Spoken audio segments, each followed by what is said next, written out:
Alors bonjour à tous, alors aujourd'hui on revient pour le test d'écouteurs sans fil de la marque Xiaomi. Alors Xiaomi au niveau des écouteurs sans fil, ils ont commencé il y a 2 ans avec les Mi True Wireless en surfant sur la mode des AirPods, et aujourd'hui on se retrouve avec les FlipBuds Pro et je peux vous dire qu'entre les deux il y a un sacré fossé.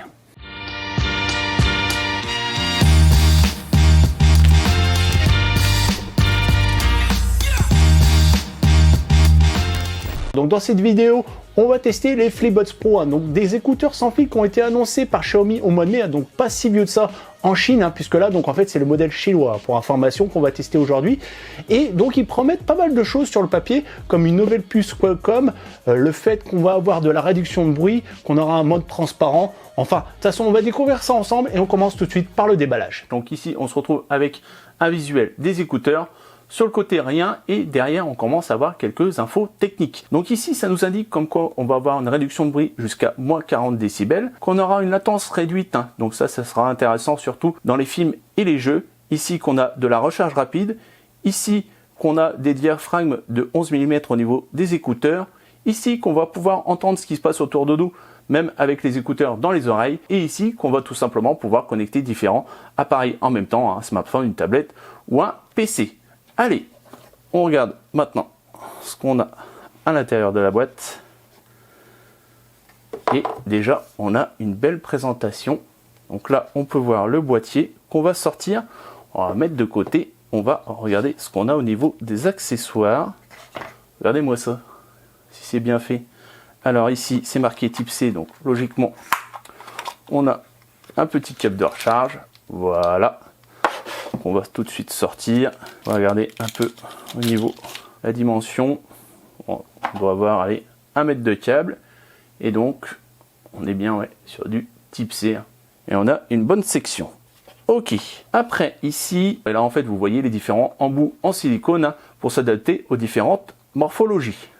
Et on va sûrement avoir le petit mode d'emploi qui sera bien sûr en chinois.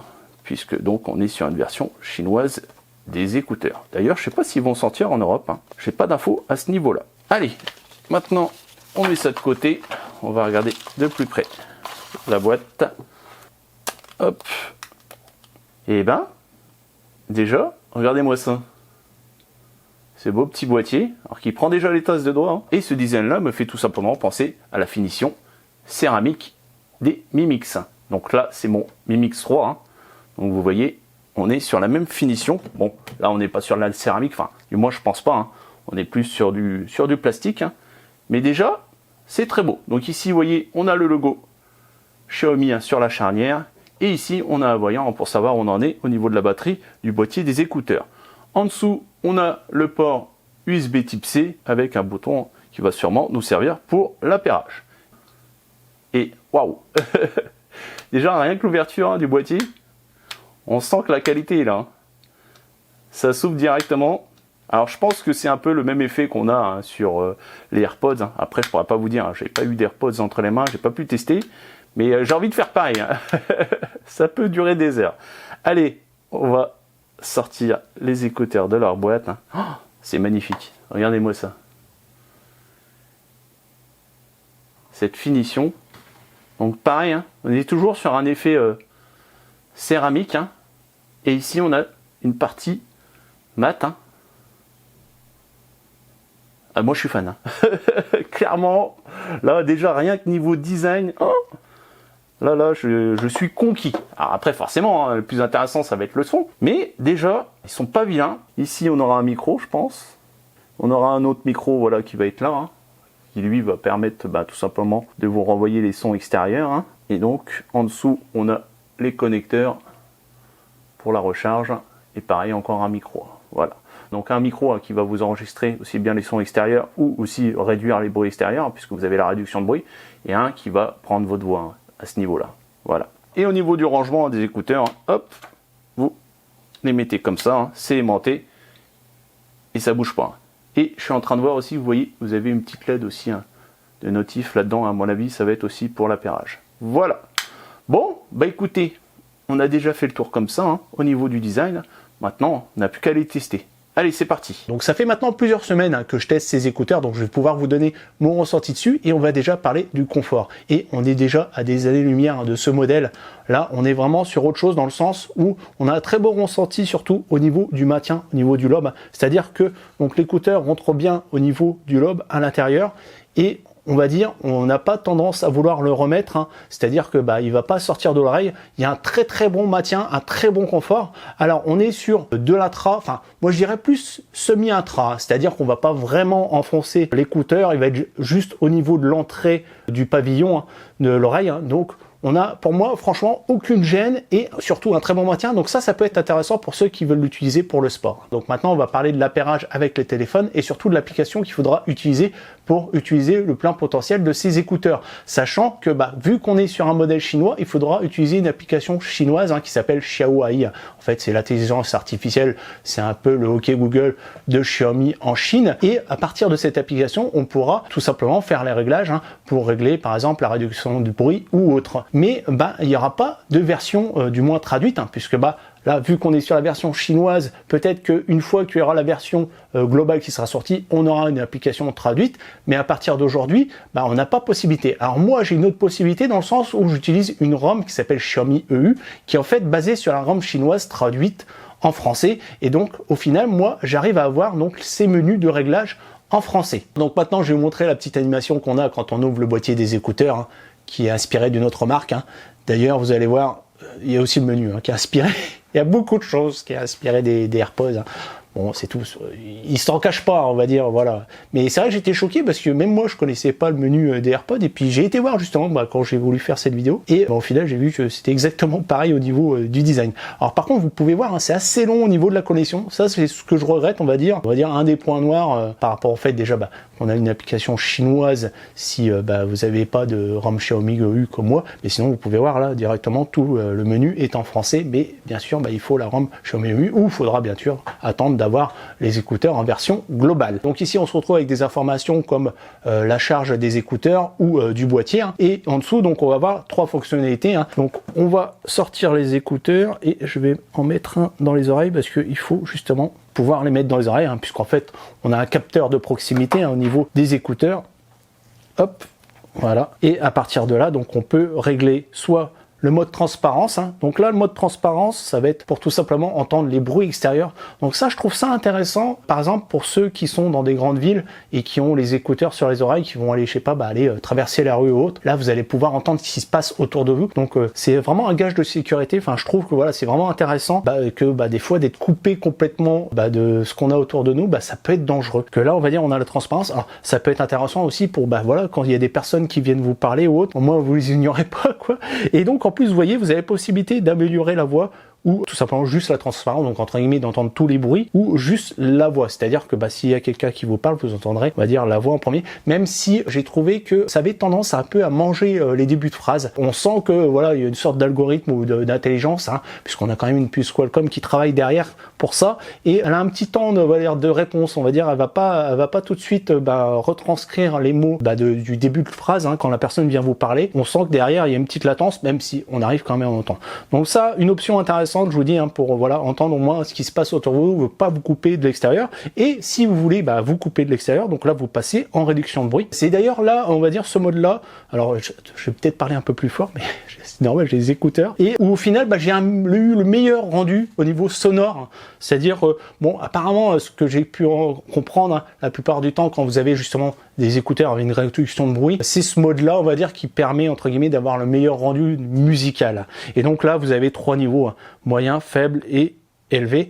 Et pareil, j'ai pu tester ça dans des environnements assez bruyants. Alors, forcément, sur des gros bruits, vous n'allez pas forcément avoir beaucoup de réduction, même si on a jusqu'à 40 décibels. C'est plus sur des bruits sourds, on va dire, de moteur ou autre. Donc, par exemple, là, je pense aux Parisiens dans le métro ou autre, on va avoir justement un petit peu de brouhaha, etc. Là, on va avoir cette coupure, donc qui va nous permettre tout simplement d'entendre mieux la musique qu'on écoute, ou tout simplement pour éviter d'avoir trop justement de bruits sourds, même sans musique. Vous pouvez les mettre et ça vous coupe quand même déjà des bruits extérieurs. Sachant qu'on a quand même une isolation passive du fait qu'on a Alors j'ai des semi-intra, hein. Donc là en plus de ça, vous pouvez très bien justement désactiver ces modes, hein. C'est-à-dire voilà, vous vous retrouvez avec donc juste les écouteurs sans traitement derrière, hein. Même si moi je préfère rester dans un des deux modes. Mais ce mode-là est intéressant dans le sens où c'est celui qui utilisera le moins de batterie. En dessous, on va pouvoir renommer les écouteurs, vérifier s'il y a une mise à jour. Et ici, donc on a deux options pour tout simplement le faire fonctionner soit avec l'audio du téléphone, donc c'est-à-dire si vous passez des appels, ou si au final vous l'utilisez pour les applications médias, YouTube, Spotify, etc. Ici, vous pouvez activer le partage de contacts, hein. Donc là, on a les gestes. Donc les gestes, alors au début, moi j'étais perdu. Alors les gestes, en fait, c'est la pression au niveau des écouteurs. Je comprenais pas comment ça fonctionnait. Je me disais, au début, la plupart du temps, quand j'ai testé des écouteurs, c'était tactile. Donc c'est-à-dire qu'en fait, vous appuyez comme ça, vous faisiez un geste tactile au niveau des écouteurs. Et là, non, c'est une pression. Et ça, c'est juste, mais trop bien. Mais franchement, faites-le tous, quoi. Donc en fait, quand vous appuyez ici, donc au niveau de l'écouteur, vous avez en fait un bruit de clic. Alors c'est pas un bruit de clic physique, hein, c'est un clic vraiment que vous entendez au niveau de l'écouteur, et vous sentez vraiment la pression. Enfin, du moins vous sentez que vous appuyez un peu au niveau des écouteurs. Mais même s'il n'y a pas de bouton visible, en fait, ils font de telle sorte que on a l'impression qu'on a un bouton, alors qu'on n'en a pas réellement un. Et on sent qu'on appuie un peu sur le plastique, hein, au niveau de l'écouteur. Donc on a une partie quand même assez souple et qui permet tout simplement de pouvoir faire des actions comme monter ou descendre le volume, passer une chanson, etc., faire play, pause. Donc ça, vous allez pouvoir régler ça à ce niveau-là au niveau du menu. Mais franchement, il devrait le faire sur tous les modèles d'écouteurs, parce que à chaque fois, moi sur les anciens modèles, on est toujours appuyé, et puis là, entre guillemets, tu fais play, pause, parce que bon, forcément, des fois, tu remets bien ton écouteur ou autre, et à chaque fois, tu lançais une commande sans faire exprès. Donc ça, c'était chiant, chiatos. Et là, franchement, au top. Donc vous allez voir, alors au début j'ai cherché, hein, et au final donc il faut juste appuyer au niveau de la branche, là, au niveau de l'écouteur, pour au final changer par exemple aussi le mode, hein, passer du mode réduction de bruit au mode transparent. Donc après on a la détection de proximité de l'oreille, hein. Donc en fait ça va être tout simplement quand vous enlevez votre écouteur de l'oreille, ça va mettre play pause au niveau par exemple d'une musique, si vous écoutez une musique sur Spotify. Ici on a la possibilité en dessous de répondre automatiquement aux appels. On a le widget, donc le widget qui est juste ici en fait, vous voyez. Alors forcément, il est un peu plus détaillé quand vous utilisez l'application chinoise. Là, au niveau du widget, hein, vous pourrez régler par exemple le mode transparent ou réduction de bruit. Là, ici, on va dire, il est assez succinct avec la ROM Xiaomi EU. En dessous, on a le test d'ajustement des embouts. Et ça, c'est vraiment intéressant puisque je me suis rendu compte que j'utilisais pas les bons embouts. Alors, moi, sur tous les écouteurs, du moins que j'ai testé, à chaque fois, j'utilisais les embouts moyens. Et au final, donc, quand vous faites le test, hein, donc en fait, ça envoie un petit son au niveau des écouteurs. Et après, je pense que ça doit utiliser les micros pour savoir si les écouteurs sont ajustés correctement. Et ça m'a fait comprendre que j'utilisais pas les bons embouts. En fait, j'ai utilisé les tout petits, les plus petits en fait. Et là, au final, c'est mieux. Donc c'est vraiment intéressant. Ça, c'est une option que j'avais pas vue sur d'autres écouteurs. Donc ça vous permet de savoir exactement si vous avez la bonne taille d'embout, du moins si vous utilisez la bonne taille d'embout au niveau de ces écouteurs. Après, donc on a une alerte d'écouteurs manquants. Alors ça, en fait, ça va tout simplement générer un bruit. Alors là, je vais pas le faire puisque là, j'ai les écouteurs dans l'oreille et là, faut pas le faire à ce niveau-là. Donc en fait, ça va envoyer un bruit, donc aussi bien au niveau des écouteurs que du boîtier, je crois. Attendez, alors je vais enlever, je vais voir. Oui, voilà, vous pouvez faire... Ah non, on peut faire qu'au niveau des écouteurs, pas au niveau du boîtier, je dis des bêtises. On peut lancer en fait un bruit qui va se faire entendre au niveau des écouteurs. Alors après, d'ailleurs, je crois que c'est Apple, eux, ils ont carrément, on peut rechercher directement comme une sorte de GPS. Ça, non, il n'y a pas cette option, du moins, là, on fait juste entendre les écouteurs. Et par contre, oui, je suis en train de voir, c'est qu'il y a une option aussi qui vous alerte, si vous voyez, si vous recevez une alerte à chaque fois qu'un de vos écouteurs est éloigné de votre oreille ou de votre étui de chargement pendant plus de 3 minutes. C'est-à-dire qu'en fait, vous avez posé votre écouteur et que vous l'avez oublié. Donc en fait, il va vous mettre une notification comme quoi vous avez pas mis vos écouteurs dans vos boîtiers. Donc après, on va parler du codec audio Bluetooth. Donc là, c'est le Qualcomm aptX Adaptative. Alors, pour l'utiliser, il faut déjà avoir un téléphone compatible. Donc moi, c'est le Mi 11, ça fonctionne. Donc je pourrais pas vous lister tous les modèles qui sont compatibles avec donc ce codec, sachant que c'est le dernier codec de chez Qualcomm, puisque donc on est sur une puce QCC 5151. Et donc le aptX adaptatif, qu'est-ce que c'est? C'est en fait le codec va pouvoir adapter le bitrate selon la position où vous êtes par rapport au téléphone. C'est-à-dire que si vous êtes éloigné, en fait, il va baisser le bitrate pour avoir une meilleure connexion avec les écouteurs, et inversement, donc si vous êtes au plus près du téléphone, il va augmenter le bitrate. Et il y a aussi quelque chose d'intelligent dans le sens où, par exemple, si vous utilisez pour écouter du MP3, il va pas mettre les bitrates à fond, sachant que le MP3, voilà, c'est quand même du compressé, donc il va pouvoir réguler en fait le bitrate pour tout simplement vous envoyer le meilleur son possible. Alors forcément, si vous éloignez, vous avez baissé le bitrate, mais en même temps, vous n'allez pas avoir de couture. Moi, depuis que j'ai testé donc ces écouteurs, je me suis baladé dans l'appart, j'ai laissé mon téléphone comme ça, et j'ai passé 3-4 murs, pas une seule coupure. Hein. Au niveau de la connexion, on est vraiment très bon. Et tout ça, au final, pour vous dire qu'on a un très bon rendu sonore. C'est vraiment les meilleurs écouteurs que j'ai pu tester. Hein. J'en ai quand même testé pas mal, et je peux vous dire qu'on a un très bon rendu. J'ai pu tester ça aussi bien sur la musique électronique, la musique classique, du rap, enfin voilà, tous les genres de musique, ça s'en sort très bien au niveau des graves, des aigus, des médiums. Alors, on n'est pas non plus comme sur un casque à 400 € que j'ai. Hein. Là, on a quand même de la compression, on est quand même sur du Bluetooth. Mais comparé à ce qu'on peut comparer par rapport à ce que j'ai pu tester en Bluetooth, franchement, on n'a pas mieux. Et en dernier, donc, on a un réglage pour le volume absolu et la faible latence pour les jeux. Et c'est ce qu'on va tester tout de suite. Donc là, on va tester la latence à des écouteurs puisqu'il y a une option qui est disponible. Faible latence pour les jeux offre une expérience audio à faible latence pour les jeux et les vidéos, ce qui rend la synchronisation du son et de l'image plus naturelle. Et c'est vrai, c'est le gros point noir de cette technologie Bluetooth, c'est le fait qu'on ait un décalage par rapport à ce qu'on voit à l'image. Par exemple, quelqu'un qui parle et vous allez voir en fait la synchronisation de sa bouche et les sons, en fait, c'est pas du tout synchronisé. Donc en fait, la nouvelle technologie qui est introduite avec ces écouteurs, c'est de pouvoir justement réduire cette latence. Donc on va déjà tester ça en vidéo. Donc là, quoi de mieux que de choisir une de mes vidéos pour tester la latence. Alors bonjour à tous, alors déjà je voulais vous remercier puisqu'on a passé le cap des 10 000 abonnés sur la chaîne, donc merci à tous et surtout si vous n'êtes pas abonné, n'hésitez pas à cliquer sur le petit bouton juste en dessous. Et donc aujourd'hui on revient pour le test d'une manette pas comme les autres, puisque cette manette va permettre de fonctionner sur tous les jeux, aussi bien compatibles avec des manettes que sans les manettes. Donc maintenant on va tester la latence avec un de mes jeux préférés, Call of Duty sur mobile.